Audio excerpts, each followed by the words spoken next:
Welcome back to Let's Talk Race and Maryland. I'm your host, Tyson Paul, and today we are going to get into the topic of narrative.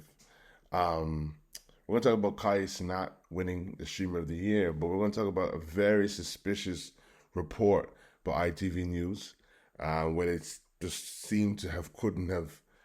They seem to just fail to have given the young man his flowers for winning something so great, and they wanted to twist it. With that being said, we're also going to talk about the issue that happened with Kelly Roland and how they were calling her a diva or trying to insinuate her being a diva for walking out of the dressing room that was not left like it should be left for any high, A-list celebrity coming in the room. There should be definitely some respect by showing that you appreciate them coming on your show. But the dressing room was left in a mess. You wouldn't even leave your house in that way if a visitor came through. So it would show a lot of disrespect, wouldn't it, if that happened to you? And I want to commend in this episode the African Americans again, mostly for sticking by her afterwards. I think another sister took her on the show, and I'll just dive into this now, so we can kind of get it over with regarding Kelly Rowland.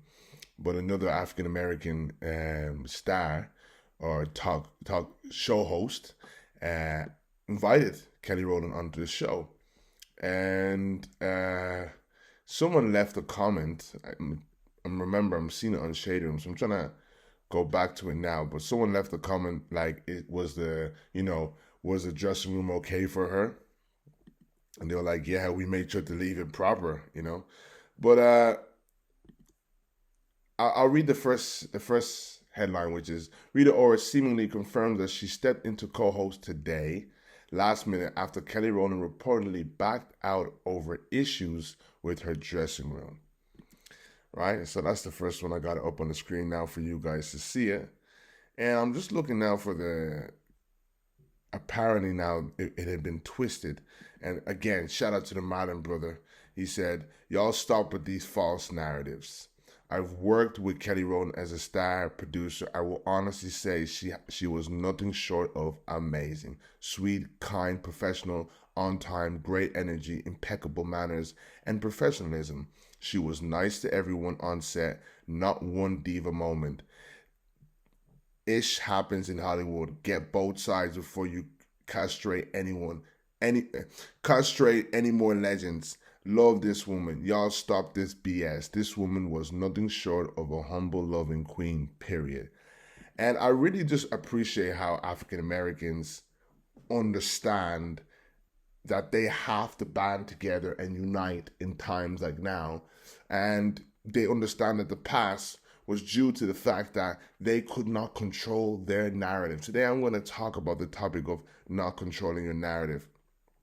I just want to get this out of the way, make sure I read the other topic because it seems to have gone now, but someone left a comment saying, I hope the dressing room was okay for her. And she goes, yeah, we left the dressing room great. But I put that up on the screen for you guys to see.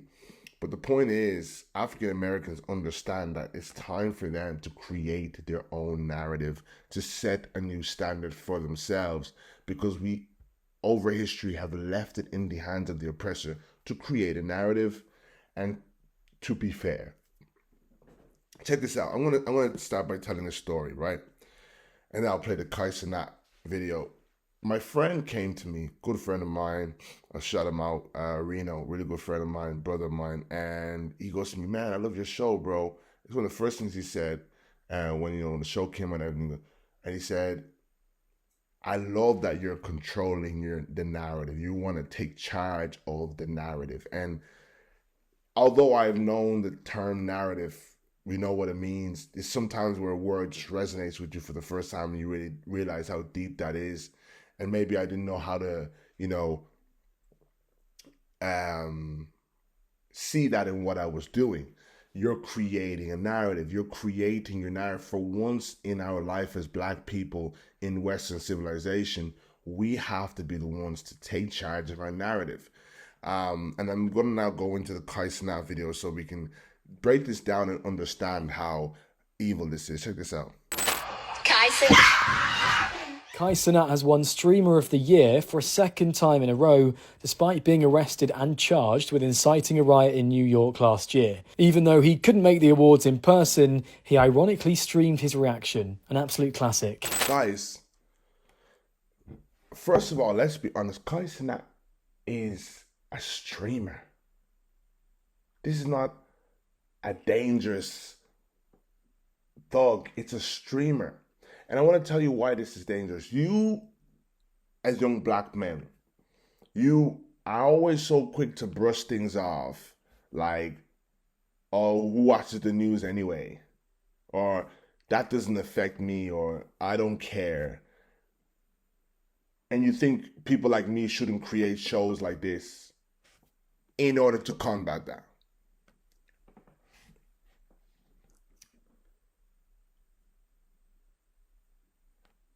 There are older people within the British public, for example, who would have saw that on their phone, saw that on the news, saw that. This perpetuates a narrative.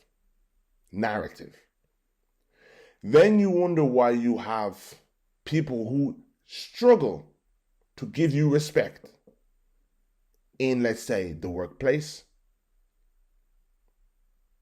These people have been very good, and I'm just thinking, I couldn't help but think about this and think, remember a time where whatever was shown on the news was whatever we understood about life and about what's going on? Guys, if you see black people who are pushing to control the narrative, support them. This is not me begging for your support. I'm saying don't ask yourself, oh, I always have brothers kind of saying, oh, I don't sit around and complain, or I don't want to talk about the topic. Some guy even said to me today, oh, how are you going to stop racism? By stop talking about it. Guys, can you imagine if he said, oh, Prince Harry won, or Prince William won a Nobel Prize, the same guy who punched his brother, and they don't do that for what they wanted for themselves.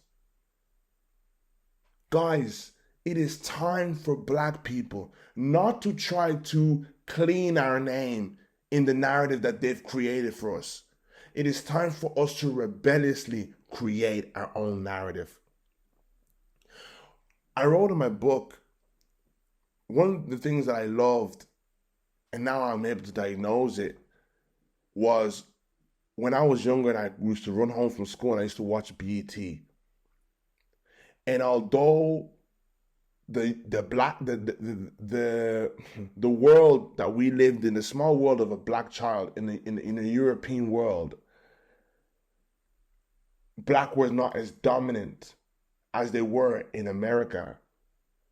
Turning on my TV and watching the African American narrative in BET and watching how cool and large in life and grander that we could be enabled me to believe in something as a young black boy.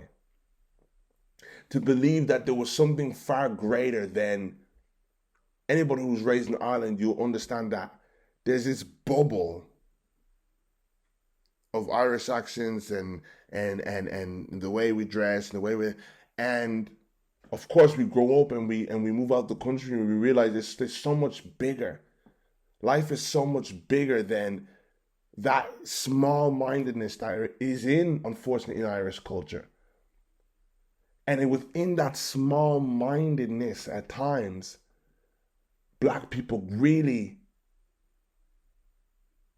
the narrative wasn't the most positive for African people. So to turn on my TV and watch black Americans creating their own narrative across the pond was very motivating for me, and I'm sure many other black boys and girls growing up in Ireland. So what I want to be understood here is that black people, these people understood for a very long time the power of perception, the power of a narrative. They have controlled the narrative since the beginning of time. If you think the essence of us not controlling the narrative is not important, We should allow them to control whatever they want, and we just hustle hard, and we just have black excellence, and just be so good that they can't reject you, and just be so... It's rubbish talk. Not even they are doing that. They have mediocre people in power, mediocre people in high positions all over their country. But guess what? They control the narrative. All over their country, sorry. They control the narrative. We have to create our own TV. We have to create our own channels. We have to create our own narrative. We have to create our own wave. We have to create our own movement. And when we create it, and when we know how to protect it and defend it, this is when you become a BET and the African American movement that is taking over the world. Already has taken over the world so much and taken over the world. And I'm going to just see out this video with something very special. Not much I wanted to say today, but to say congratulations to Cenat. But watch how they try to control the narrative. I want to show you something that came up my screen today. Watch this. There's a pervasive thought that I continue to see. And that idea is that somehow there's something defunct and wrong with African Americans just because our trauma is different than your trauma. Listen.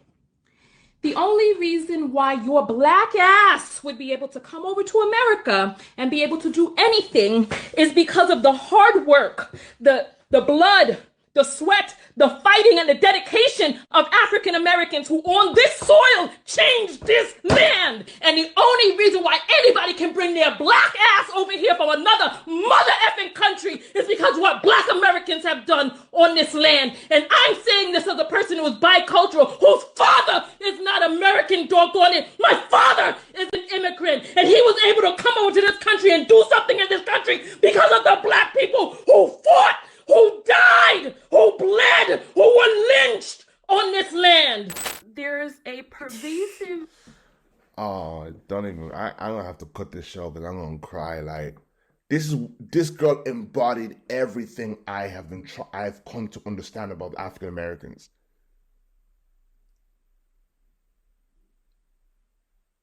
They, while we have been busy trying to become European, while we were busy worshiping white people in Africa, post-colonialism, of course, I'm not blaming us. Post-traumatic slave syndrome, the Stockholm syndrome, they engraved in us through colonization that they were more superior than us. It was not going to wish away with the sea come independence. There was going to be work that had to be done. But what I hate is when African people want to seem superior than African Americans. Those people are some of the most hardworking culturally people I have ever seen. They're not just trying to work hard into... when I sit and I watch the history, I love to do this. Where we're talking about the Black Panthers, whether we're talking about Martin Luther, whether we're talking about Malcolm X, whether we're talking about the Huey P. Newtons, you name it. I sit and I watch interviews. Even some guys, I know their face, I couldn't even tell you their names. Quasi. I sit and I watch them, and I watch Generation. And I'm going to give this quick breakdown for you. Remember the James Brown era? Anybody knows, you know the James Brown era. Remember when black people were putting their hairs in curlers? And this is when they would still have the nannies kind of. And I think might have been the 50s. And I feel like that was America's coon stage. That was their, let's try and be the ideal American. We just come out of the slavery, let's try and be the ideal American. And when I watched them, they were really probably a yes massa, and this is not taken away from all the guerrilla warfare and the fights against oppression, but culturally, I see rebellion and unity become a thing as we reach our way in the 60s and then 70s and 80s. And from watching when things were even in black and white, and you're watching and you're going, you're watching the evolve. Like evolution, you're watching it. And I'm pairing that with the Irish African experience. And I'm like, wow. These people have been fighting psychologically and fighting physically. You know, one of the main things I always repeat, I'm going to keep repeating to you, every other Black American uncle you know who's probably now in his 40s or 50s in America was probably at one of Louis Farrakhan's Million Man March. Great rappers like Tupac, mother was a Panther. And I was talking to one of my brothers quite recently, a cousin of mine, and I was saying to him, you know, a lot of brothers, African brothers, I can't connect with them. But I said, you're the type of soldier, because he's talking about going back home. And I said, you're the type of soldier we need here. Because, yes, you know your way around, you're Irish, but you're conscious. So you need to be putting them young brothers on. Because what I was saying to him was like, even African Americans, every other African uncle will have a dashiki in the crib. He's on his conscious wave. Every single African parent who we was raised with was just still engrossed by the spirit of the fear of the white man. That I do not remember one conscious uncle who you talk to, and he's telling you, you better be careful of the white man. But that's on every other street in America. Dr. Umar is probably just the most equipped psychologically, but there's Dr. Umars in every other corner. There's a Dr. Umar in every other door in Brave and Lose. Because culturally, they're a warrior type people. So you have people who know how to pick up a nail and a hammer and build and organize. So you got the people who probably had a passion for media. All right, cool. I'm going to be putting my hand into something to create some media. Okay, we got a bunch of people who want to create media and then to create BT. And I had to make a very tough decision recently. I want to tell you today. Someone very dear to me tried to ask me to interject a white person into our movement. And I want to put this out for you to say. And I said, I don't know if I'm quite ready for that just yet. Because I first want to establish that anybody who does come in the movement, we are a radical movement. We are an uncompromising movement. And once we have fully developed our brand and what we are doing here at Let's Talk Racism, then anybody who comes, it's at owner's risk.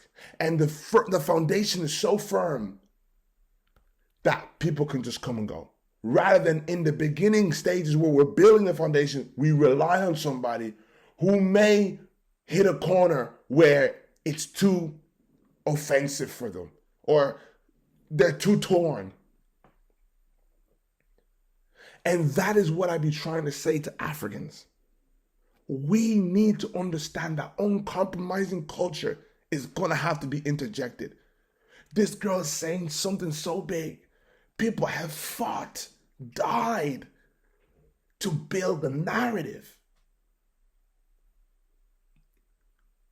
I was even watching another video quite recently of it seemed to be some form of an activist saying when he was coming up, all the big artists were conscious. Queen Latifah, everyone it was a thing to be conscious. So I want us to understand that it was an unwavering culture to create their own narrative, a war, a psychological war is why African American culture, I want to always big them up because they're doing way more. But if you think about the fact everyone now says it's giving, that's these people. What have you created, Dublin, that takes the whole world, that everyone copies around the whole world?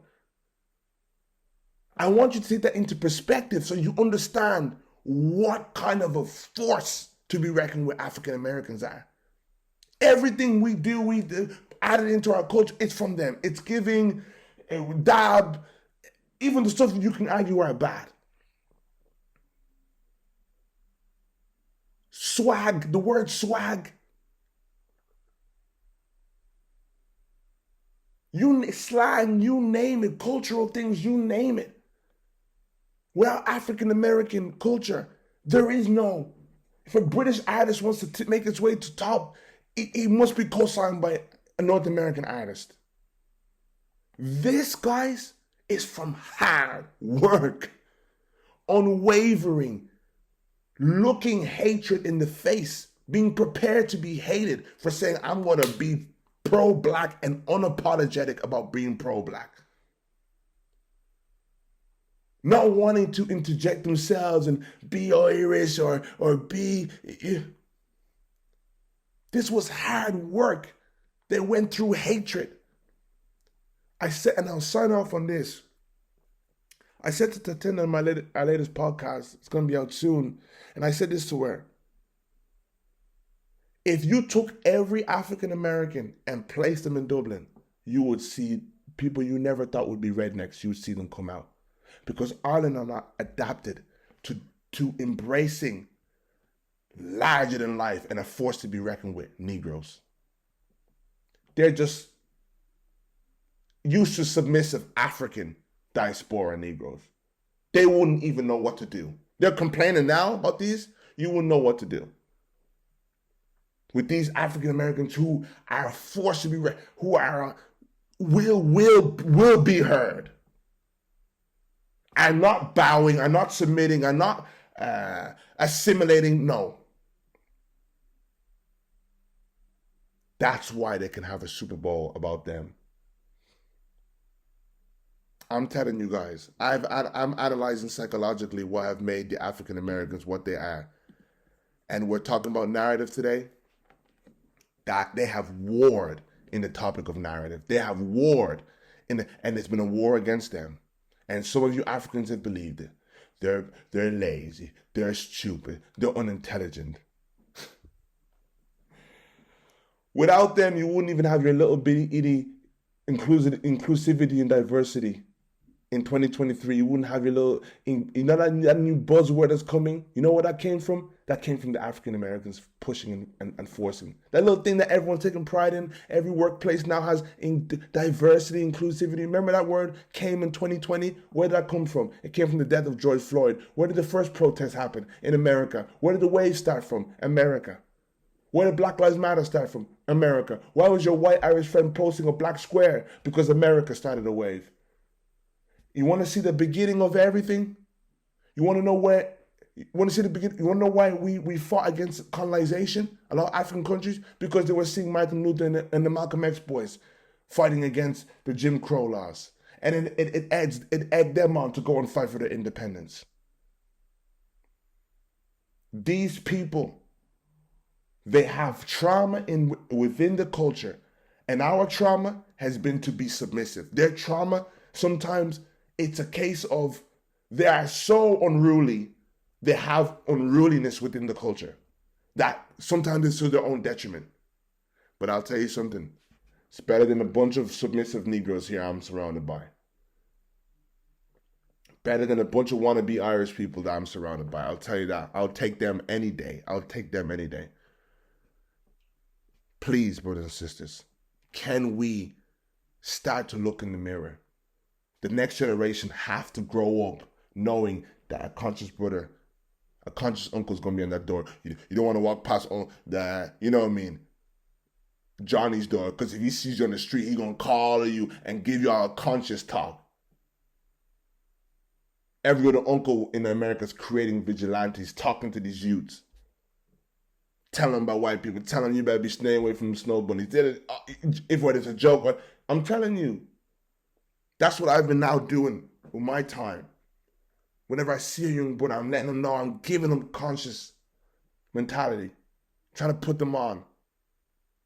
This is a generational war, brothers and sisters. Narrative.